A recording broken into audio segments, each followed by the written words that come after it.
Hi అండి, welcome to SD vlogs. ఈరోజు మనం చేయబోయే రెసిపీ ఏంటంటే ఎండు రొయ్యలు గోంగూర కర్రీ అండి. రెసిపీకి కావాల్సిన పదార్థములు అండి: ఒక కట్ట గోంగూర అండి. ఇది శుభ్రంగా ఆకులు ఒలుచుకొని 3 times వాష్ చేసి పెట్టిన గోంగూర అండి. ఇది ఒక కప్పు ఎండు రొయ్యలండి. అంటే మనం గోంగూరను బట్టి ఎండు రొయ్యలు తీసుకోవాలండి, ఒక కప్పు అని ఏం కాదు. ఇది శుభ్రంగా 3 times వాష్ చేసి క్లీన్ చేసి పెట్టిన ఎండు రొయ్యలండి. ఇవి మీడియం సైజు 2 ఉల్లిపాయలండి, 2 పచ్చిమిర్చి, పసుపు, టేస్ట్కి తగ్గట్టు సాల్ట్, మన టేస్ట్కి తగ్గట్టు కారం, కర్రీకి సరిపడా ఆయిల్ అండి. ముందుగా స్టవ్ ఆన్ చేసుకొని బాండి పెట్టుకొని కొంచెం ఆయిల్ వేసుకోవాలి.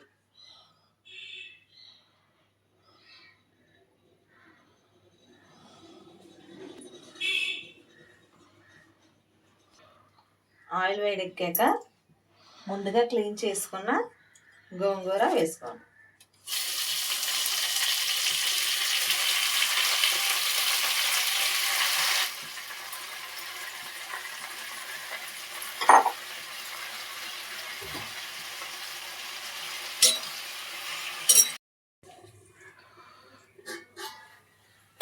ఇదిగోండి, ఇలా మెత్తగా దగ్గరగా నీరు లేకుండా ఉడికించుకోవాలండి. ఇప్పుడు దీన్ని ఒక బౌల్లో తీసి పెట్టాలి. ఈ విధంగా అండి దగ్గరగా ఉడికించుకోవాలి. స్టవ్ ఆఫ్ చేసుకుని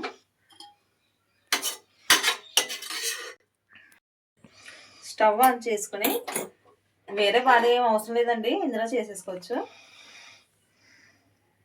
2 స్పూన్స్ ఆయిల్ వేడెక్కాక ఎండురొయ్యలు వేయాలి. ఆయిల్ వేడెక్కిందండి. ముందుగా కడిగి శుభ్రం చేసుకున్న ఎండురొయ్యలు 2 minutes వేయించుకోవాలండి.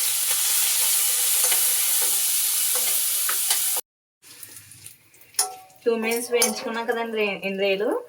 ఇలా వేగాక ఒక బౌల్లోకి తీసుకోవాలండి. ఇలాగా బాగా వేయించుకోవాలండి బ్రౌన్ కలర్లోకి. ఈ బాండి మాటమేం కాదండి, అది మనం ఫస్ట్గా గోంగూర అందులో ఉడికించుకున్నాం కదండి, దానివల్ల మనకు అలా అనిపిస్తుంది. మీరు కావాలంటే వేరే బాండిలో వేయించుకోవచ్చండి. స్టవ్ ఆన్ చేసి ముందుగా కట్ చేసి పెట్టుకున్న ఉల్లిపాయ, పచ్చిమిర్చి,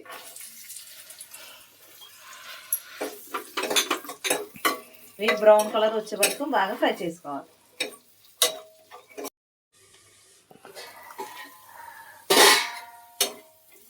ఆనియన్స్ గోల్డెన్ బ్రౌన్ వచ్చే వరకు వేయించుకున్నాం కదా. ఇప్పుడు టేస్ట్ సరిపడి సాల్ట్,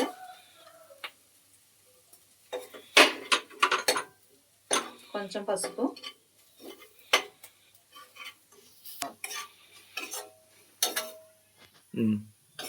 సాల్ట్ పసుపు వేసాక 2 minutes ఫ్రై చేయాలి.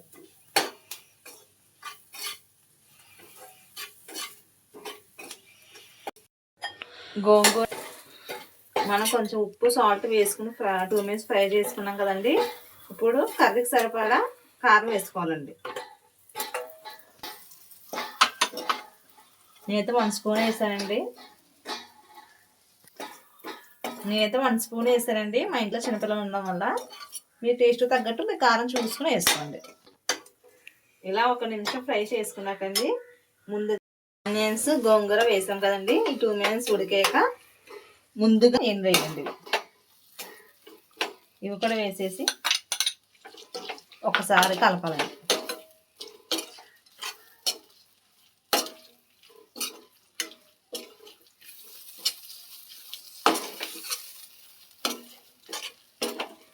ఒక్క నిమిషం అలా కలిపేకండి. ఇది ఎంతో కదండి, చిన్న గ్లాస్ వాటర్ అండి.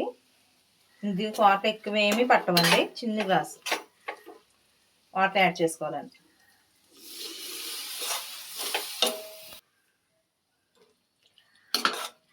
సరిపోతాయండి. వాటర్ ఎక్కువ అస్సలు వేసుకోకూడదు, చిన్న గ్లాస్ వాటర్ వేసుకోవాలి, సరిపోతాయండి.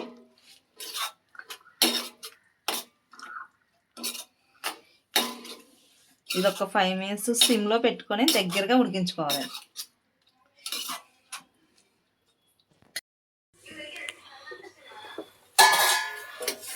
ఇప్పుడు మంచి స్మెల్ వస్తుందండి కర్రీ. ఇలా దగ్గరగా ఉడికించుకోవాలండి. ఇప్పుడు సర్వింగ్ బౌల్కి సర్వ్ చేసుకో.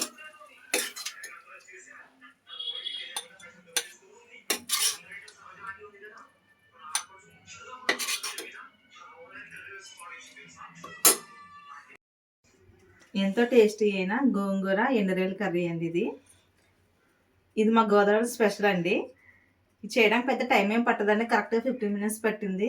గోంగూర ఎండురొయ్యల కర్రీ వండుకోవచ్చండి. గోంగూర ఎండురొయ్యలు పచ్చడి చేసుకోవచ్చండి. గోంగూర పచ్చడిలు కర్రీ వండుకోవచ్చండి. గోంగూరతో ఎన్ని స్పెషల్ అయినా చేసుకోవచ్చండి. హెల్త్‌కి మంచిదండి. ఏదైనా మా గోదావరి రుచులు చూడాలంటే పెట్టి పుట్టాలండి.